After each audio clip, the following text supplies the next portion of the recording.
ازاي تعمل كارت زي ده سواء ليك شخصيا، لصاحبك، لاخوك، لقريبك، تكسب منه فلوس؟ تعمل لايك وسبسكرايب وكومنت برايك.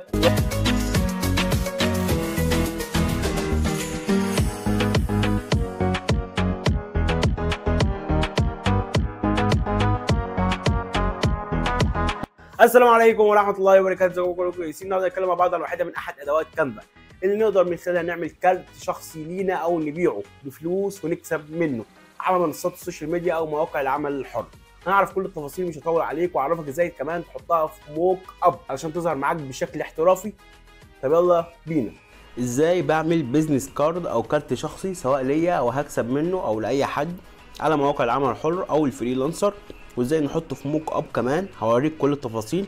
الاول هنعمل الكارت الشخصي، ادوس فوق خالص اكتب بيزنس كارت او كارت شخصي اللي انت عايزه. خلينا نكتب كارت شخصي بالعربي عادي، الموضوع سهل يعني، شخصي. تمام. هيظهر لي قوالب كتير جدا زي ما انت شايف، قوالب كتير جدا اهو. خلينا نختار اي قالب انا عايزه سواء عربي او انجليزي. وليكن مثلا انا عجبني الكارت ده، هدوس عليه مفيش اي مشاكل، هبدا اعدل فيه.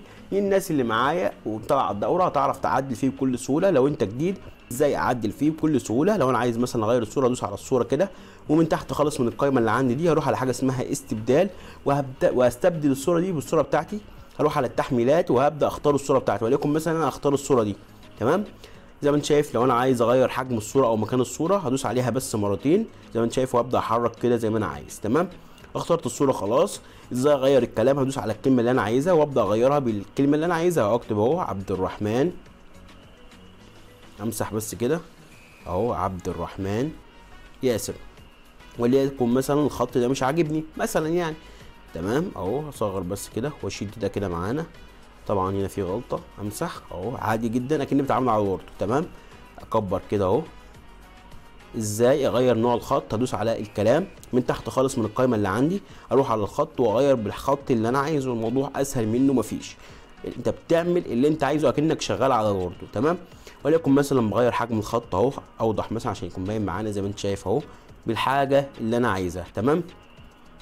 غيرت الاسم وغيرت الصوره وغيرت العنوان واقدر اغير في كل التفاصيل دي. الموضوع سهل. عندي حاجتين، الاول هحفظها كصوره، هروح فوق خالص على السهم اللي عندي فوق خالص على الشمال وهبدا انزلها كصوره عادي جدا. بروح طبعا على السهم اللي فوق خالص، بعد كده تنزيل، بنزلها اول حاجه كبي ان جي عاديه جدا كصوره عاديه جدا. تنزيل بتنزل معايا. تمام. علشان بس ابدا اعرضها في الموك اب. طب ازاي ابعتها للعميل علشان الصوره ما تبكسلش في الطباعه؟ تنزل بس الصوره معايا عشان اقول لك ازاي نستخدمها في الموك اب. ازاي بقى ببعتها لعميلي عبد الرحمن علشان الصوره ما تبكسلش؟ نفس الكلام من فوق خالص على الشمال، تنزيل، ولكن بغير في الاعدادات هنا واعملها ايه؟ بي دي اف للطباعه. بي دي اف للطباعه. تمام. خلاص كده خلصت. لا تحت خالص عندي بيقول لك الملف التعريفي للون، هدوس هنا واختار سي ام واي كي. ليه؟ انا كده حددت للعميل افضل نوع طباعه علشان لما يروح يطبعها في اي مطبعه الصوره ما تبكسلش معاه. تمام. وابدا ادوس على علامه تنزيل يبدا ينزل معايا. ازاي بقى احطها في موك اب علشان اعرضها للعميل بشكل احترافي او انزلها عندي على الصفحه او اعرضها عندي في منصات السوشيال ميديا او مواقع العمل الحر من غير ما اعمل اي حاجه؟ من القائمه اللي تحت دي واروح على حاجه اسمها التطبيقات.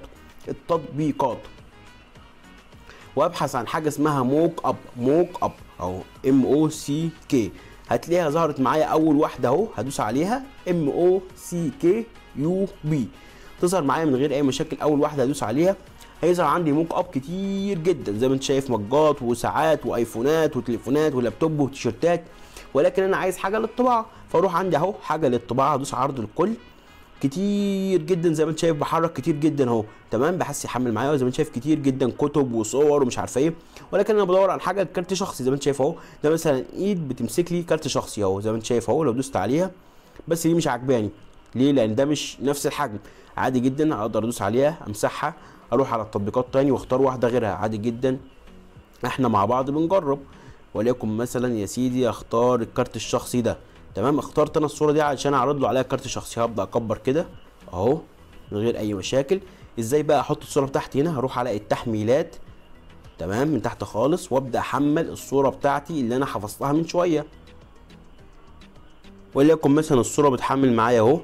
هبدا ادوس عليها هتضاف لوحديها، هاجي ساحبها بايديا كده وارميها جوه زي ما انت شايف بتحمل معايا. هتضاف تلقائيا من غير ما اعمل اي حاجه، انا بسحب بس بايديا. نفس الكلام اللي بعمله من على الموبايل ينفع تعمله على الكمبيوتر. هنكبر كده مع بعض. ينفع اظبط طبعا الحجم بتاعها زي ما انت شايف اهو. اخليها في الحجم اللي انا عايزه. لو دوست عليها بس دوسه واحده اهو، وليكن مثلا عايزه كده كده. بتنسق بقى انت براحتك تطبيق التغييرات.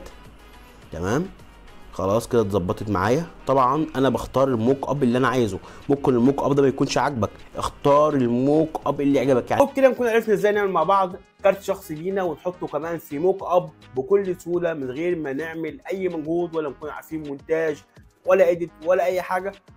متنساش تعمل لايك وسبسكرايب وكومنت رايك. سلام.